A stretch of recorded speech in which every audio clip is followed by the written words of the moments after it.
everyone, Maya here from MaiStoryBook, and happy Asian American Native Hawaiian Pacific Islander Heritage Month. Today I have our new interactive story, Read Aloud, titled, Are You a Princess? Ooh, and this one is about a Chinese American girl who asks the question, how do you become a princess? My friends, what do you think the answer to that question is? How do you become a princess? Well, we're about to read and find out what she discovers. All right, double thumbs up if you're ready to get started. Excellent, let's begin. Now the title of today's interactive read aloud is Are You a Princess? Written by Heidi Zhang and illustrated by Gin Tran. So my friends, that means Heidi Zhang wrote all of the words. She's our author, and our illustrator is the one who draws all the pictures, and they work together to create this book. Now, what do you notice going on the cover here? Yeah, I kind of noticed that the cover is almost like split in half, right? It looks like the same little girl, except it's kind of split in half in that this half, she has like a pigtail on. It looks like she's wearing like this little yellow shirt. And then on this half, she kind of looks like a princess, right? She has a crown, her hair's got sparkles in it, she's got a princess dress on. So I'm wondering, are you a princess? How is she going to discover what it takes to be a princess? Or how do you become one? Let's find out. Now here's our title page. It has the title of our book, Are You a Princess? Our author, illustrator, and some beautiful flowers down here. Once upon a time, in the city of flowers and sunshine, lived a young girl named Sophie. Like many girls, she dreamed of becoming a princess. Sophie grew jealous when she would see girls stepping out of laces dressed like beautiful princesses. So it sounds like there's this beautiful dress store. And ooh, my friends, which dress would you like if you chose a dress? Or maybe what is one of your favorite outfits that make you feel fancy, like a prince or a princess? Ooh. At home, Sophie asked Mama, weren't the princess dresses at Lacey's beautiful? Could you buy me one? What do you think Mama's going to say? Maybe? Mama replied, they were beautiful, dear, but I need the money right now to pay for the roof over our heads. Maybe when I have some extra money in the future. So it sounds like the dresses are probably a little bit expensive, and right now they need to save money to pay for the house and for the food. Those things are more important, right, than the dress. The next day at school, Francesca and May came in the princess dresses they got at Lacey, so they have some dresses. Francesca gushed at May's lunch. Wow, May, your mom makes the cutest bows. Oh, so she has a princess dress. She has the cutest little animal bows. Ooh, those look delicious. I'd want to eat the piggy first. How about you? And if I see over back here, though, I see May. And how is May feeling about? They have these dresses. They have these fancy foods. Looks like she's feeling a little, maybe not so happy with what she has. Just then, Francesca's dad stopped by to deliver her lunch from a fancy local Italian restaurant. Those ravioli smell amazing, said May. Look, she has some nice food from a restaurant. May then turned to look at Sophie, who opened her lunchbox to reveal jiaozi that were last night's leftovers. Do those even taste good? May teased. So it sounds like they're not being very nice about what other people are eating, my friends. What could May have said instead that was kinder?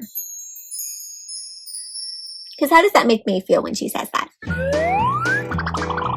Doesn't make her feel too good, does it? Maybe a little embarrassed. Sophie, remembering the often tired look on her mama's face, responded, yes, they are yummy. They may not look the prettiest, but I know they were made with love. Good for her. She stands up for her food. Francesca then pointed to Oleg's lunch. Ew, what are you eating? It smells terrible. These girls aren't being very nice about other people's food. Oleg quietly mumbled, they're pierogies filled with sauerkraut. Sour what? Shouted May. So it sounds like he has a different kind of food too. Seeing how glum Oleg looked, Sophie said, I think they look interesting and would love to try one someday. It's funny when you think about it. We're all eating the same thing. Dough wrapped around a filling. They're all just different kinds of dumplings. So May's trying to say, hey, everyone's food is cool. They have jiaozi, baos, pierogies, raviolis. Oleg chuckled as he dropped one of his pierogies into Sophie's lunchbox for her to try. As Sophie finished her mommy's jiaozi, an idea popped into her head. Sophie set up a boba stand next to her mama's jiaozi truck. Maybe this way she can earn the money needed to buy a princess dress.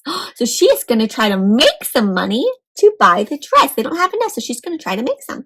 A boba stand. My friends, boba is this drink and it has these little, like, chewy little boba balls in it. Have you ever tried boba? And if you have, which boba drink is your favorite?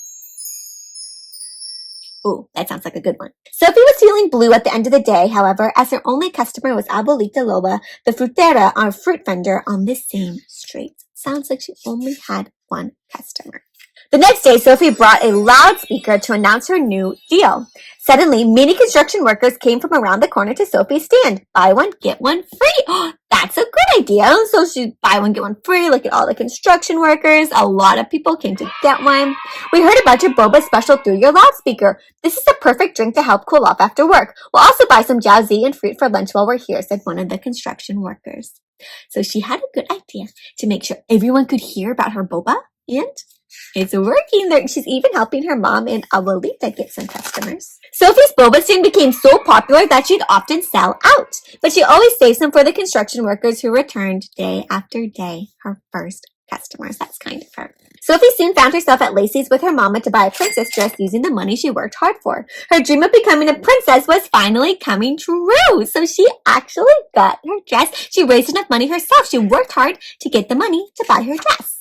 As Sophie was about to take down her boba stand, she noticed that Abuelita Lola had not shown up all day. Closed. What do you think happened to Abuelita Lola?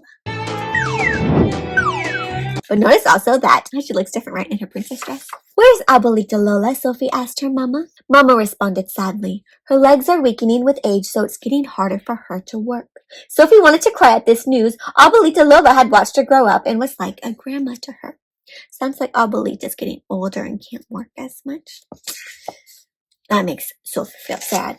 After some thought, Sophie returned to Lacey's and asked the store owner, Mr. Lacey, if she could return the princess dress. Why do you want to return it? Asked Mr. Lacey curiously. Why do you think she wants to return it? She really wanted that dress. I wonder, if it has something to do with Abuelita. She learned about Abuelita and now she wants to return it. Sophie replied, I want to use the money instead to buy a wheelchair for my dear Abuelita Lola. She is very hardworking but has trouble walking and moving around. So instead of getting something for herself, she wants to use her money that she made to help someone else. My friends, what would you spend your money on if you made some money?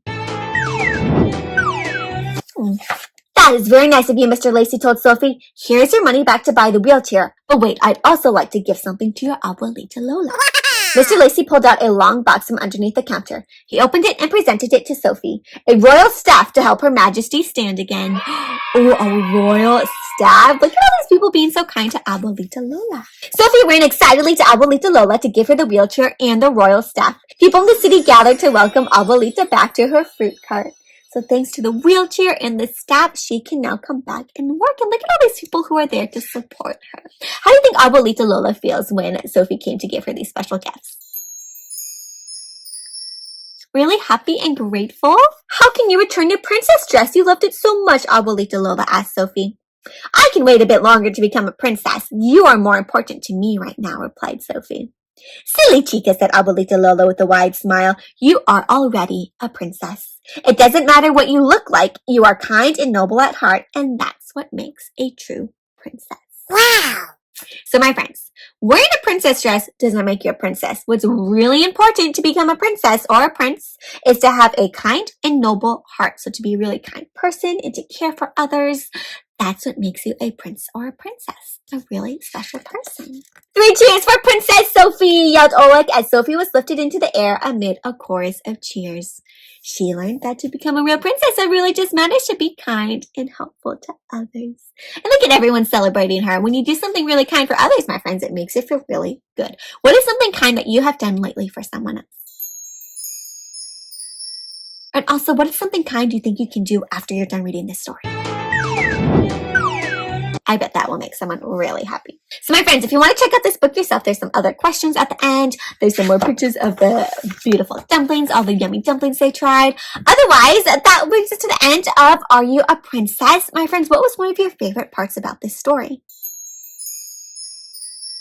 I really loved how Sophie came up with her own idea to raise some money. So that was some good. She made it her own little business. That's really cool entrepreneurship. But then she used the money to help someone else instead of using it for herself. That was a really kind thing to do. What a princess and prince-like thing to do. Alright, my friends, well, I hope you enjoyed today's interactive read aloud. For more Asian American, Pacific Islander, and Native Hawaiian picture book read alouds, you can find my whole playlist down, linked below in the description, to read a new story every day in May. Otherwise, my friends, if you want to share what kind acts you've been doing and what makes you a prince or a princess, you can reach out to me. You can find me on all the links down below. All of my social media platforms are there for you to reach out to me. I look forward to hearing from you, and until next time, my friends, happy reading!